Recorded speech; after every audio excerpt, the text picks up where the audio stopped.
अब हम आपको जुर्म की दुनिया के उस कॉर्पोरेट वर्ल्ड के बारे में बताएंगे जिसकी चर्चा सिद्धू मूसेवाला की हत्या के बाद अचानक से बढ़ गई।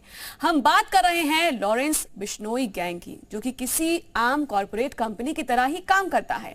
कहा जा रहा है कि बिश्नोई की इस क्राइम प्राइवेट लिमिटेड में करीब 1000 लोग काम कर रहे हैं। आखिर कैसे काम करती है ये क्राइम प्राइवेट लिमिटेड, देखिए एक्सक्लूसिव रिपोर्ट में।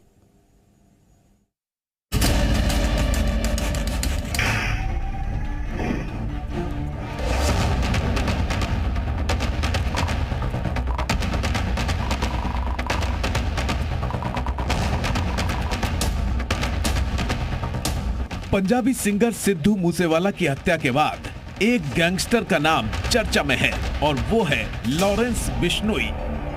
फिलहाल Lawrence Bishnoi Moosewala murder case में पुलिस की गिरफ्त में है, लेकिन उसके काम करने का तरीका चर्चा में है। सवाल उठ रहे हैं कि लॉरेंस अपने गैंग को कैसे ऑपरेट करता है, कैसे टारगेट को निशाना बनाता है और कैसे सलाखों के पीछे से कई साल से क्राइम का काला कारोबार चला रहा है।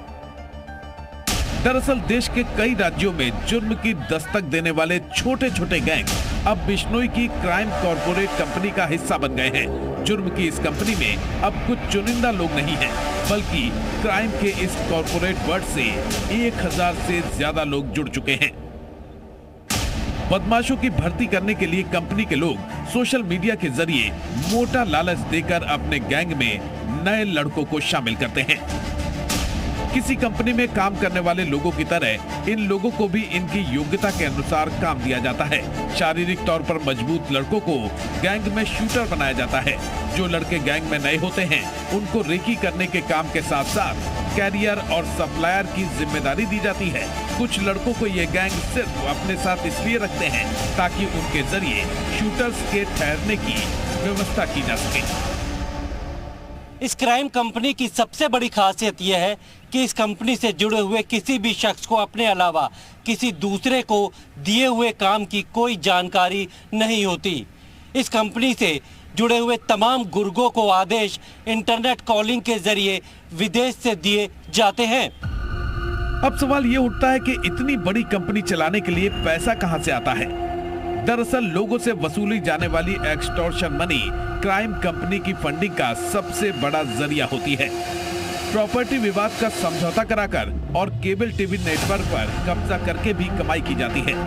म्यूजिक इंडस्ट्री और हरियाणा पंजाब के शराब कारोबार पर कब्जा करके भी पैसा निकाला जाता है। इसी पैसे से ये कंपनी अपने लिए देश और विदेश से हथियार जुटाती है। हथियार सप्लाई के लिए क्राइम कंपनी ने बाकायदा अपने पास डीलर रखे हुए हैं, जिनमें सबसे बड़ा नाम भगवान दास का है, जो पिछले काफी समय से लॉरेंस बिश्नोई और काला जखेड़ी गैंग को हथियार सप्लाई कर रहा था। जुर्म की इस कंपनी की डिमांड अत्याधुनिक हथियार और कारतूस होते हैं, जिसके ऊपर ये गैंग अपनी काली कमाई का एक मोटा हिस्सा खर्च करते हैं। इसका ताज़ा उदाहरण है सिद्धू मूसेवाला की हत्या, जिसको करने के लिए इस गैंग ने करोड़ों रुपए खर्च करके AK-47 जैसे घातक हथियार जुटाए थे। लॉरेंस बिश्नोई की इस कॉर्पोरेट क्राइम कंपनी में सब कुछ डिजिटल है, वर्चुअल है। इस कंपनी ने भी अपना ऑर्गेनाइजेशनल चार्ट बनाया हुआ है। बिश्नोई की क्राइम कंपनी का हेड ऑफ द पर्सन यानी मुखिया है गोल्डी बराड़। सचिन कंपनी की भर्ती और टारगेट प्लान का प्रमुख है, जबकि अनमोल और विक्रम बराड़ विदेश से कंपनी की फाइनेंस डील संभालते हैं। खास बात यह है कि कंपनी के टारगेट से जुड़ा शख्स केवल अपने आगे वाले एक शख्स को ही जानता है। इसके अलावा एक ऑपरेशन से जुड़े लोगों को बाकी सदस्यों के बारे में कोई जानकारी नहीं होती है। गैंग के हर सदस्य को अलग अलग काम सौंपा जाता है। क्राइम कंपनी का पहला टास्क होता है किससे वसूली करनी है, दूसरा टास्क किसकी रेकी करनी है, तीसरा टास्क किस सदस्य को शेल्टर देना है और कहां, चौथा टास्क हथियार कहां से आएंगे, पांचवा टास्क हथियार कहां रखे जाएंगे, छठा टास्क हथियार कौन कौन चलाएगा, कौन टारगेट तक लेकर जाएगा और सातवां टास्क हथियार चलाने के बाद किसे सौंपना है।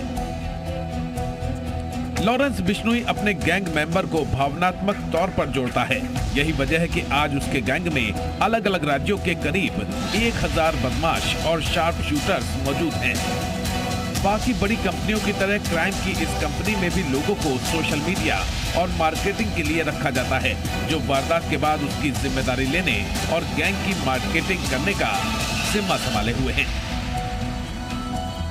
लॉरेंस बिश्नोई अपने गैंग के हर मेंबर को भले ही नहीं जानता, लेकिन अगर उसके गैंग के किसी भी मेंबर को कोई आर्थिक परेशानी होती है तो उसकी मदद खुद लॉरेंस बिश्नोई ही करता है। और यही वजह है कि विरोधी गैंग के लोग भी अब लॉरेंस से जुड़ने लगे हैं। पुलिस के लिए भी सबसे बड़ी चुनौती इसी बात को लेकर है कि आखिर कैसे लॉरेंस की इस क्राइम कंपनी के तिलिस्म को तोड़ा जा सके।